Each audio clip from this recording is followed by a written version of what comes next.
You can see him with some unusual choices, and even if they're even slightly controversial, they are the ones he's going to rely on, and we have to certainly understand that he needs to surround himself with people whose advice he can act upon.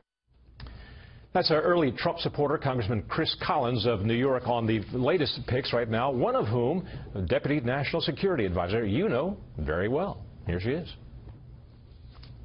Whether it's China, Russia, Iran, North Korea, radical Islam, they all tested. A new president always gets tested, but all these countries are lining up to test this new president. And here's Mr. Trump's statement about the hire of KT McFarland. Quote, "I'm proud that KT has once again decided to serve our country and join my national security team. She has tremendous experience and innate talent that will complement the fantastic team we are assembling, which is crucial because nothing is more important than keeping our people safe." And another pick, Don McGahn as White House Chief of Counsel. And here's Trump's statement about Mr. McGahn. Quote, "Don has a brilliant legal mind, excellent character, and a deep understanding of constitutional law. He will play a critical role in our administration, and I am grateful that he is willing to serve our country at such a high-level capacity." Let's bring in our panel now. Lisa Booth, columnist with the Washington Examiner, Karen Tumulty, national political correspondent for the Washington Post, and syndicated columnist Charles Krauthammer. Charles, comments on the picks today. Well, KT, as we all know, is a superb choice. She goes all the way back to Nixon and Kissinger administrations, Reagan as well. She's very experienced, she's written, she's thought, and I think she'll be a really good balance to that team. McGahn, I don't know, but I think his challenge is going to be, will he be the one to tell Donald Trump that he has to divest himself of some of his investments, or perhaps even all of them, if he wants to have an administration that may not be, that will be within the law or certainly within sort of ethic limits that we would expect. That's going to be a tough choice because Trump is a unique president-elect, will be a unique president with all of his holdings in the world. But that's going to be a really difficult issue, and he'll rely on McGahn to give him the legal advice. Karen, you had suggested just moments ago during the break that he's not a yes man, McGahn. He's not. Interestingly enough, I was talking today to Bob Bauer, who had been Barack Obama's White House counsel, and he pointed out that McGahn is an ardent libertarian, which makes him suspicious of expansive executive power. And when he was at the Federal Election Commission, he was a real disruptor. So Bob Bauer said, you know, this is a guy in this office who is not going to be a yes man. He's a Naval Academy graduate, a former FEC chairman, the Federal Elections Commission, where he held, according to his biography at the law firm Jones Day, where he works, that he led a revolution in campaign finance. The left Center for Media and Democracy sees it very differently, noting that McGahn played a lead role in transforming the FEC into a toothless watchdog. Lisa, that's their expression. Well, I guess it would depend on your vantage point. Indeed. Right? But no, he seems to have surrounded himself with a lot of independent thinkers, people that are known as mavericks. If you look at someone like Senator Sessions, he hasn't been afraid to buck the Republican Party. Someone like General Flynn has also been known as a maverick. So a lot of these independent thinkers who aren't necessarily yes men or women. But what I think is important as, you know, a Republican is you look at the fact that Donald Trump, right now we're looking at a really united Republican Party. And with some of the various picks that he has made so far, I think show a good faith effort in trying to unite the Republican Party. You've got someone like Nikki Haley, who was very critical of him throughout the general election, or at least for the bulk, or some of the general election, and definitely throughout the primary race, who is brought into the fold as, you know, his UN ambassador pick. So that's a positive sign for the Republican Party, bringing in some of these diverse voices from the Republican Party and trying to unite it moving forward, building that important coalition that he's going to need to get things done. I'd like to change subjects now to this internal rivalry between Mitt Romney and Rudy Giuliani, at least their backers, who seem to be kind of duking it out behind the scenes.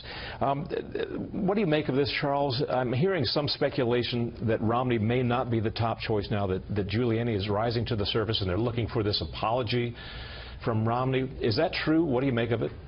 Look, I think there's been a furious counterattack by loyalists who were with Trump from the beginning, when it was rather unfashionable. And Romney, of course, was the lead attacker, the lead critic of Trump in the late primaries general election. So I understand why they feel it's a matter of loyalty.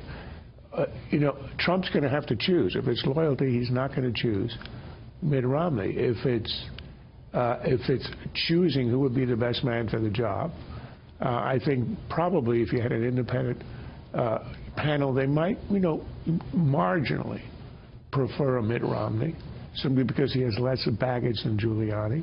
And as Trump himself has said, he looks the part. I mean, he looks like he was born to be a Secretary of State. I don't know whether that means he would be a good one or not. But I do think we should keep an eye on a third possibility that would resolve the issue by not resolving it. And that would be David Petraeus, who to the world represents America at its strongest and most decisive. He's the guy who saved the Iraq War, and is a man who's written and thought deeply about the new kind of warfare that we're involved in. And that, I think, would be a spectacular choice.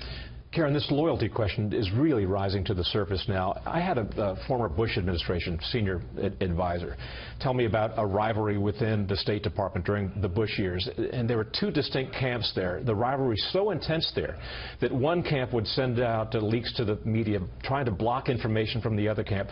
A rivalry that was so intense that it escaped the attention of the president himself. This is a serious matter.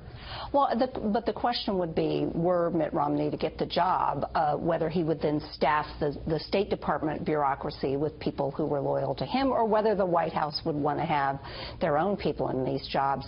The idea, though, that he is going to somehow back down from the criticism that we heard him making of Donald Trump throughout this presidential campaign, I don't think it's going to happen. I mean, this is a guy who titled his 2012 campaign book, No Apology. So I think with Mitt Romney, you're going to have to take Mitt Romney as you get him. And there is this question, I raised it with Ed Henry earlier, Lisa, that if he were to make an apology and not get the job, it would be very embarrassing for him. Well, absolutely. I mean, he staked a lot of ground in going after Donald Trump throughout the election. You know, giving that big speech which was more than any other important figure like him did as far as, you know, pointing out his flaws as a candidate.